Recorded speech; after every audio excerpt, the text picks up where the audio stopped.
Welcome to Popcorn Planet. I got an exclusive again with Fandom Wire, and I'm doing it live. F it, we're doing it live. If you haven't been watching recently, I've been breaking scoops all week. First, we dropped Doctor Doom is joining Black Panther 2, and earlier this afternoon, we broke even more plot points of Black Panther 2. But we got the biggest one yet. This one's a doozy, and I haven't told it yet, and I'm going to warn you. I mean, it's going to get out. I hate these things because there are surprises in these movies, but if I don't do it, Hollywood Reporter, Variety, someone's going to do it, and I'd rather do it since I have the access to prove to you that we got the access and the sources.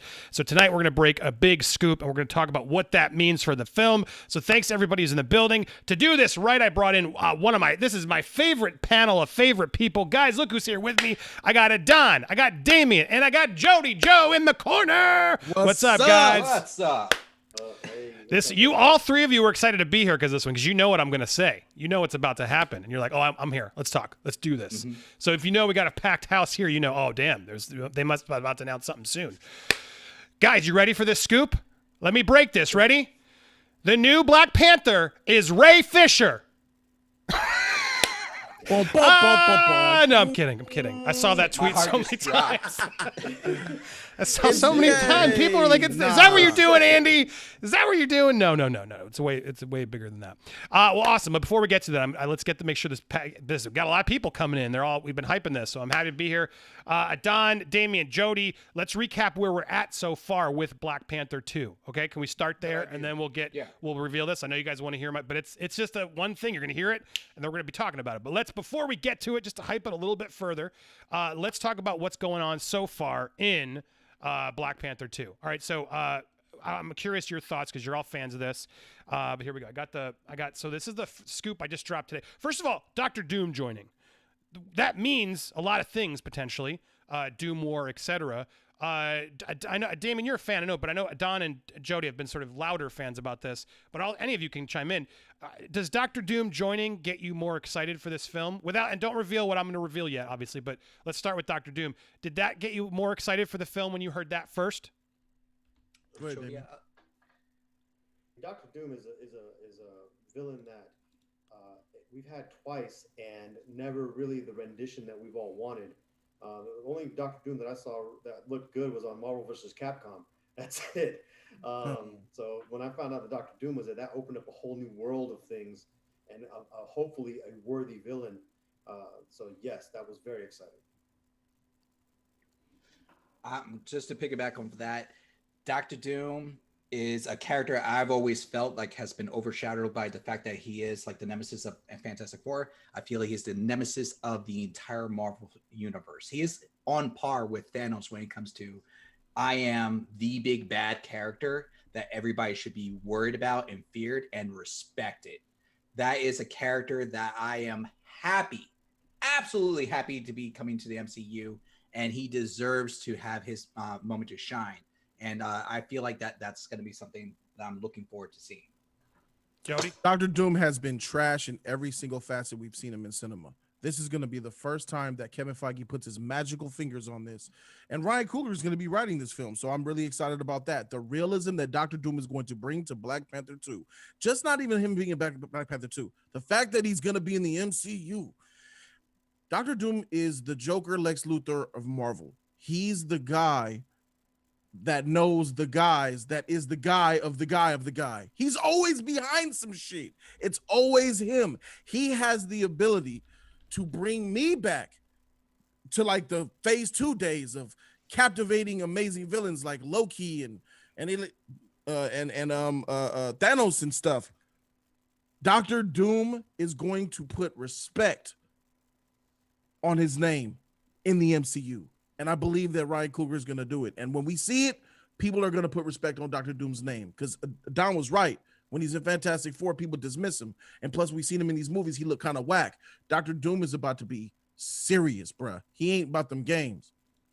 Yeah, I agree. I mean, sorry if the level was low. Let me know. I just boosted. Adan and Damian's, I think, are a little lower than Jody's, and I try to compensate here. But yeah, Doctor Doom is an awesome villain. Because again, I would be clear, I'm not as comics heavy as these guys, so that's why I wanted to bring you on in there. But what I've known and what you guys have shown me, Doctor Doom, and I've seen in cartoons and stuff. Doctor Doom could be a seriously cool villain. There's a lot of backstory from Latveria, and it's similar in Magneto in a way. There's a lot of ways to make him have a really cool arch along the MCU. So yes, bringing him in, and I think bringing him in outside of the Fantastic Four is smart, right? They're doing something different. And then eventually we can get to that team up against Fantastic Four, and it'll mean something versus giving us the same thing we've already seen badly so many other movies. All right, so Dr. Doom's in again. Now, what I'm told is that it's not he's not massively in this. Things could change. Let's be clear. Ryan Coogler is still finishing the script because they shoot in July.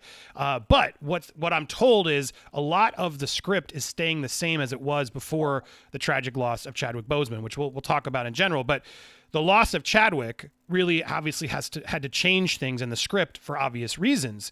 Yeah. But there's so much work they need to do to change what that means in the script. They couldn't just completely start over and make a whole new script. So a lot of the elements that were currently in that script are still on play to continue because it affects a lot of other things in the MCU. Honestly, I'm still surprised. And are you guys, I thought they were going to wait longer, but the fact that they are only delayed, they were supposed to shoot in March and now they're shooting in July. The fact that that was the only delay they're going to do and they're going to keep moving, to me shows, one, how much money Marvel wants to make with this franchise, let's be honest. But also sort of knowing the importance of this character and what they're going to do in this movie. And I think that's a good thing at the end of the day, right? By 2022, when this comes out, I'm glad they're prepping and pushing forward to try and make it happen, because by that point, I'm hoping we're going to be ready and wanting this to happen. No? Does anyone disagree with that? I agree. I agree. Well, you know what? That tells me that they're confident in their story too, to make it move that quickly. Not just confident in their story. I think that because there's something to be said about whether or not Dr. Doom is the main bad or he's just kind of like when we saw Thanos, he's just a visiting bad. We don't know that yet. But the point is that here's the thing, that if Dr. Doom is going to open up the world to other characters, holding off on Black Panther 2 too much longer is going to probably delay several other movies that are dependent upon anything that's springboarded off that. And I'll springboard on top of that. It's putting respect on Kevin Feige's plan.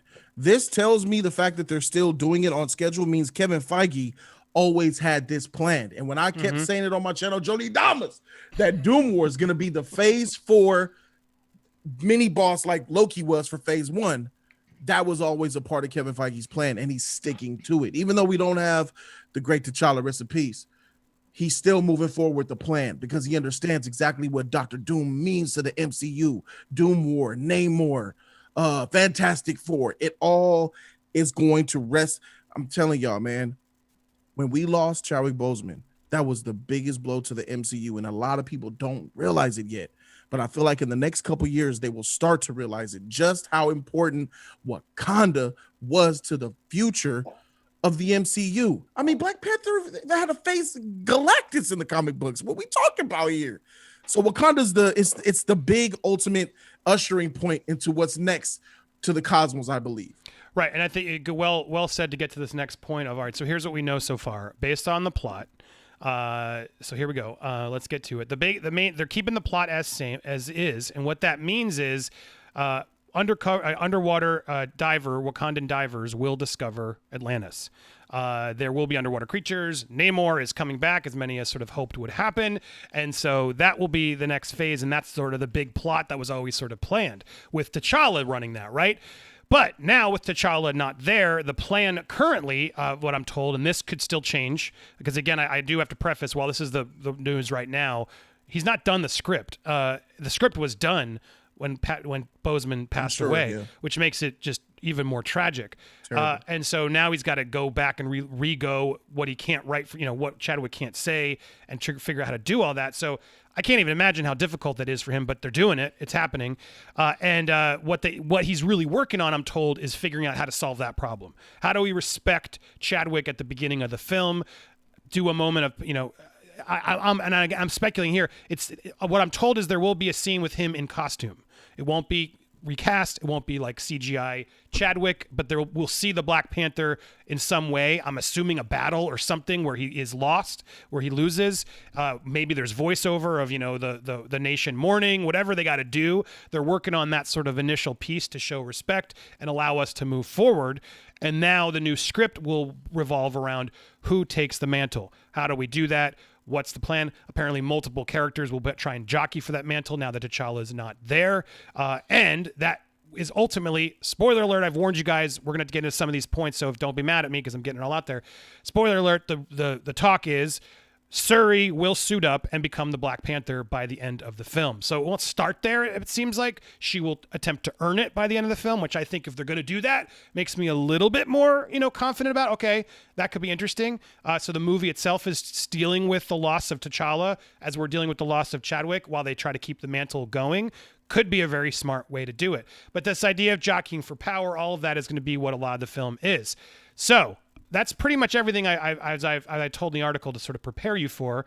I think it's time. Let's reveal the big scoop of what else is happening in this film. Are you guys ready? Guys, Michael B. Jordan is returning for the film. Michael B. Jordan is in the film. I thought I had a better picture of Killmonger! Jody Donovan! Boo, boo, boo, boo, boo, boo, boo. So what does this mean? And I got to be careful, and I got to preface here. The thing that makes this interesting is we don't know how he's returning. We don't know how large the scene or the role will be. But Michael B. Jordan will be in Black Panther 2. I'm told it was always the plan for that to happen. And now I've been told they are still making that happen. How he comes back is now what we're going to be doing in this speculation and in this video. And that's why I wanted to bring Jody and everybody else in here, because what does this mean? Now, the only thing I'm told through the sources and everybody is that Shuri is going to be the Black Panther at the end of the film. It's unclear how big of a role this is. Could this be flashback, as I wrote in the article? That doesn't make sense to me because there's so much going on in this plot. How could you do Killmonger flashbacks? It doesn't sound like this is going to be some throwaway little scene. It sounds like he's back in some facet or another. It could be a multiverse Black Panther where he shows up for all who knows, or he could come back. And now, Jody, I want to go to you first because Jody Damas, you've been predicting this, knowing that Shuri is the Black Panther at the end of this film, but that Michael B. Jordan is now planning to return his character. What do you think this means? I can't. Shuri should not be the Black Panther. I still disagree with that. You have the leaks, you have your sources and stuff, but bringing back Killmonger and not having him be Black Panther is a travesty. Shuri, you cool and all, but if it was me, get up out of here. We got Killmonger here, and Killmonger, and it's what I talked about. The heart-shaped herb has been consumed by only two Wakandans, T'Challa and Killmonger. Shuri couldn't have taken the heart-shaped herb to even get her Black Panther powers, which means what? She's going to be in a suit, and the suit is going to give her powers, minus all of the superhuman traits that she would get from consuming the heart-shaped herb. People were like, oh, give him the blood, siphon the blood through T'Challa into Shuri. That's gross, and you're off. Becoming the Black Panther is a tradition from a tribesman that needs to be witnessed under Bast, their god, to be official. Only two people had it done. That's Killmonger and that's T'Challa. If you bring a Killmonger back, he's the one that should be Black Panther with a change of heart, obviously. Different ideals, and we're going to explore into what those ideals can be. And thank you, Andy, for putting me in on this. My video is going to drop after this stream, and I go into a lot of wild ideas that I think could happen, but we're going to talk about them here tonight. Bro, I like Shuri being in the suit, but I don't think that she should be the one to lead the nation of Wakanda. And I know she has in the comic books and it's happened, but I feel like that's just too quick. She hasn't developed enough for me as a character, especially knowing that Eric Stevens is coming back. So what I'm interested, I'm going to go to the rest of you, but to echo to what you just said, I mean, if Killmonger came back, and I just rewatched the ending of the movie and everything to sort of remind myself, but it's like, they have sort of a moment of respect, and T'Challa even attempts to try to give him we could probably save you, and he says no. He gives his whole speech there. I'd rather die than be in bondage. It's clear. I guess he did save him, right? And that's happened in the comics. He's been resurrected due to my research. Killmonger has been resurrected by Mandarin and his own followers, and it seems like a lot in the comics. Killmonger has died twice, to my knowledge. The comics I've read, I see he died twice. At least two or came three. back. Right. Yeah. So it's not unlikely for them to do that since they've already done it in the comics. But he's typically been the villain in everything I've done and research. He's never really earned a redemption arc. They could change that here, and that could be interesting. But the idea of Shuri, I think the way the movie in the MCU universe is, Shuri is the closest and would make the most sense, but I agree hasn't earned it. And it doesn't make sense. If they bring in Killmonger as sort of a surprise to sort of say, well, I got the power, so I'm going to do it. We get a moment with him in the suit helping her, but then at the end realizing like, I haven't earned this yet or something. Here's my blood or whatever they sort of justify to get her there. I feel like it really does cross all the boxes if they went that way, because it sort of is implying what you're saying, but it gives the fans sort of the Shuri expected way, but she's earned it. It's a respect to Chadwick, the character, and everything else. Is there a way where they could creatively sort of justify that and let everything sort of feel like, wow, okay, cool. He had the opportunity, but he gave it to her because he's not ready or whatever. Something like that I feel like could be really kind of touching to bring them all together in a way, no? Here's something real quick. Yes, that makes a lot of sense, and they can do it, but you're dealing with royalty here. It's not just about mantle of Black Panther. You're talking about lineage and bloodline. If this, let's pretend this is Game of Thrones. They use that royalty lineage thing really well in the show. Jobu had more, Jadaka, who is son of Jobu, Killmonger, has more of a claim to the throne than Shuri does. If you are bringing him back, he has more of a claim to the royal throne than the little sister of T'Challa. So how are you going to do that? The right-up challenge. Well, you have the right-up challenge. We already know how that's going to go, because one is powerful and one's not. Hey, in a fight, it's not about power. It's about speed, accuracy, and intelligence, my man. And Killmonger got all of that. She don't got shit. You know what's a strong driving force? No What's a strong driving force is anger, and I got a feeling revenge is going to be a strong driving force for her, and she's going to turn. No. She's going to be upset. She doesn't have any powers. You're changing the whole character, though, Adan. When you do it that way, you're changing the whole character. No, but look, here's the only way that Shuri becomes Black Panther is through the noble sacrifice of Killmonger, or through the embodiment where the entire, like, Shuri would have to do something that's so self-sacrificing in a manner of speaking, so much that saves the nation, so much so that even Killmonger would have to sit there and be like, I'll take a knee to you. Like, she would have to do something so monumental. That's not, everybody loves Shuri. Everybody loves her, and then she steps up to that plate. And but you said right a challenge. There's no way that Shuri goes on a one-on-one against even zombie version of Killmonger and wins that fight. Killmonger with one arm missing and rotting would still beat Shuri in a one-on-one fight. Let's just face it. That's just not happening.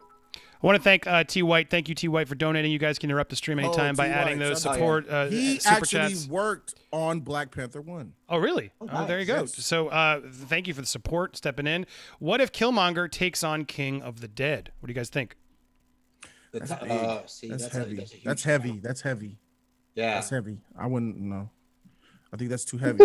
And plus, I feel that's too soon, because I feel like that should be a little bit later, because the King of the Dead title has a lot that comes with it, and there's other storylines that get tied with it, and that those you want to save that for a juicy moment. And plus, you can also use that with Fantastic Four, because that involved Reed Richards, if I remember correctly, when he got that title. So all right. So it sounds like we're all excited that this is potential. I mean, what if this is though just an appearance and a cameo and not in a big part? The only other reason I wanted to do this, break this story, is because I felt like they're clearly still writing it, like, you know. And the reality is, if this is, you know, now that we've broken this as true, they'll probably watch this to say, who the hell, how did they find out? So the reality is they could actually be watching us right now. And I want to sort of put it out there of like, yeah, we want this, but do it right. And don't be afraid to bring Killmonger back in a bigger role. I think that's the message here. I think I wanted to get out, and I know you guys want to get out. Jody, I mean, like, to the people watching at Marvel, anybody's like, damn it, what are they talking about? To people who may still be sort of adjusting this script or giving an opportunity, do you have anything you want to say to sort of ensure that it goes there? Yes. As I can confirm that when I was doing my Black Panther stuff, the producers of the Black Panther and MCU were watching my channel back in 2018 to see what I was thinking about it. And I know, shout out to everybody who showed me love and proof. They're watching tonight for sure. Listen, Ryan, hit me up, bruh. You need some ideas? I got you. But let me just say this. You're bringing Killmonger back. He should be the one to be the Black Panther. Now, what Ryan Coogler did was he blended different ways of getting to the throne. Christopher Priest had a very distinct way of getting to the throne. Ta-Nehisi Coates had another one. It was more of like, if you fight in combat, you can get the throne of Black Panther. They were separate at one point. Most of the comics I read, they were separate. And the new Ta-Nehisi Coates and beyond, Reginald Hudlin too, I believe, they made them one and the same. Before, it was the King of Wakanda, and then it was Black Panther. But that, you know, like, because when T'Chaka died, he already had T'Challa in line to be the next King of Wakanda. But T'Chaka was the Black Panther. And we seen in the Black Panther film, he was the king and he was the Black Panther. And when in Civil War we saw him, that ring was given to him by his father. And he mentioned it. And then we saw him in the Black Panther suit. But he wasn't the King of Wakanda. He was a prince in Civil War. The King of Wakanda was T'Chaka. But now in Black Panther, Ryan Coogler changed it and he blended a little bit of Priest, Ta-Nehisi Coates, and Reginald Hudlin to combine them, meaning the king is also the Black Panther. So if you're going to bring Killmonger back, you got to do it and give him a change of heart. You could have his body, if you could have it a couple of ways. You could have buried him in the ocean like you requested, but this is what I think. I think T'Challa should have took his body and gave him a proper burial, and then went and found Jobu's body in Northern California and gave him a proper burial. So Jobu, Killmonger, and T'Chaka are in the ancestral plane talking, hashing that. Just give me a scene of them in the ancestral plane. How did I get here? My son has given you a proper burial. Oh my God! You got Killmonger up there? Huh? My son, he gave me a proper burial. Yes, son, you are with me. Jobu talking to his son, Eric Killmonger, showing him his ways were wrong, teaching him the ways of Wakanda and how the way it should be. So by the time he does come back, if he died, he'll have a whole entire change of heart. And then he has to prove to the Wakandans who still think he's a bad guy that he has a change of heart and he's actually out to save Wakanda. There's so many different reasons to make this, man, bro. I'm about to... Well, here's on my arms. I love it, but here's my bro. And I want to get to you with Damian and Don, but because I want to try and keep this first installment a little quick for the people later. Here's my problem with what you just said, and you guys will chime in too. But like the ancestral plane, you just brought it up too. But it's like it sucks so bad that like Chadwick's no longer with us. You can't cut to him in the ancestral plane. So it's like, how do you wrestle with that? And I don't know how Coogler's going to solve that problem. If you reintroduce that into the film, which I guess you have to do, right? You can't avoid that. Why wouldn't he be there, right, in the spiritual place, even if he like the character, right? So they're in a really tough pickle because no one expected this to happen. It's a devastating tragedy. But can either of you creatively figure out a way, the comics, whatever, to justify how they can avoid not having to cut to him up there with Eric? Yeah, easily. You can have him real quick. I'm gonna say this real quick and then I'm done. You could have T'Challa die after Killmonger is in the ancestral plane. Killmonger, Jobu, T'Chaka in the ancestral plane, and then that's when he finds out, he was given a proper burial. But then when T'Challa dies, then you could just show him just joining his family far away, having a little walk pan out scene. But Killmonger comes back. You could just have it happen before.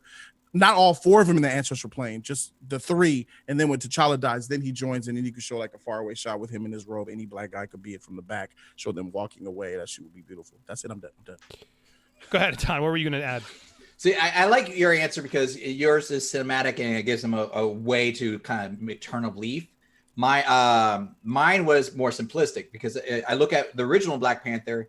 Everybody thought T'Challa died when he got thrown off a mountain, off the waterfall. And he was staying in like essentially suspended animation in the ice of the snow, kind of like Captain America. So when everybody said Killmonger died, he just pulled the thing out of his chest and collapsed. It's not that we know definitively that he died. For all we know, he could have been put on ice and just suspended. It's not like they don't have the technology for it. They had at the end of one of the movies, they had Winter Soldier on ice too. At one of the moments too, didn't they? So it's possible because Killmonger is enhanced by the heart-shaped herb, he is on par with Captain America with a healing factor, if not better. Theoretically, they could do that. And then when they thaw him, he still could be that aggressive Killmonger. So like when he could still be like our villain. And then to me, if he sees a threat enough on it, he could turn. And that, for me, I would love to see that. Like, have him be that bad guy that we left off and just be pissed that he really didn't die. He's like, I didn't want to be like imprisoned anyway. And then on top of that, then he won't be with his ancestors because he never died at that point. And then you get your new bad that's introduced into the story that he feels like he has to, even he has to step up against. Yeah, see, unfortunately, I think, Jody, I love your cinematic, beautiful afterlife thing. Man. The only problem is that he then learns his entire lesson, and he spends the film trying to prove himself.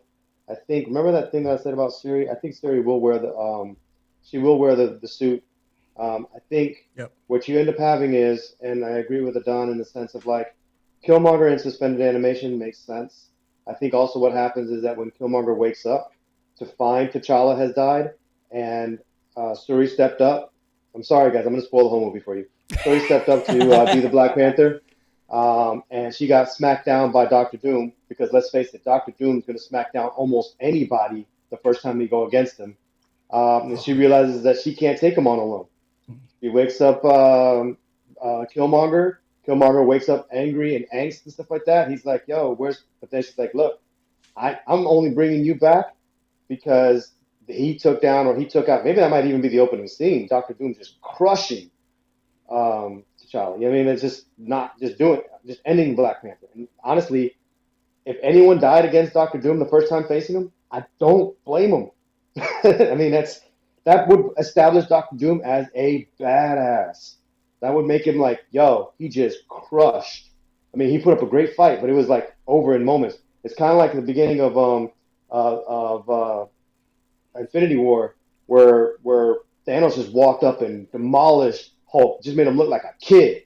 Just bam! And you're like, oh my god, Hulk didn't even stand a chance. Yeah. So I'm sorry, guys, but the movie's going to probably go like that. I just had to spoil whole Black Panther. I like it. The only problem is, I love it, but I don't like things about that too. The only problem I have is I don't think they're going to go that big with Doom, sadly, and I think it would have been. But because the Namor plot is huge, right? And people want to see that. That was where it was going to go. I think they were teasing Doom for the next one, but I agree with all this unrest now. Obviously, with the throne in disarray, now Atlantis versus Wakanda, it makes sense that they're starting to introduce Doom behind the scenes, potentially trying to, fan those flames to get those societies at war with each other so he can come in or take them or, whatever. So I love that there's a bigger plan, but it seems like I don't think they're going to drop the Dr. Doom load that fast. I would be shocked, but who knows? It's still early. Maybe they can do it. Guys, if you're watching live, we're not done yet. We got so much more to get into, and I want to tell you, these guys are always on here. Go check out Jody's Corner, but make sure you subscribe here. Check the notification bell, smash that like button, leave a comment, an actual comment down below to help the algorithm, all this. Make sure you go support Jody's Corner. Damian, you can check out the other side, check out his film. We got some other stuff brewing, guys. Stay tuned for Damian and I's films in the future. I'm working on it. And go check out Nerd Tots of Adan's. We got a lot more to talk about live, so don't go anywhere, but I'm just clipping this for the sake of YouTube to make sure the story gets spread later. So here it is. This is just an end screen. Guys, live, don't go anywhere. We got lots more Black Panther talk, plus Captain America's back. What the hell does this mean? We got to talk about it.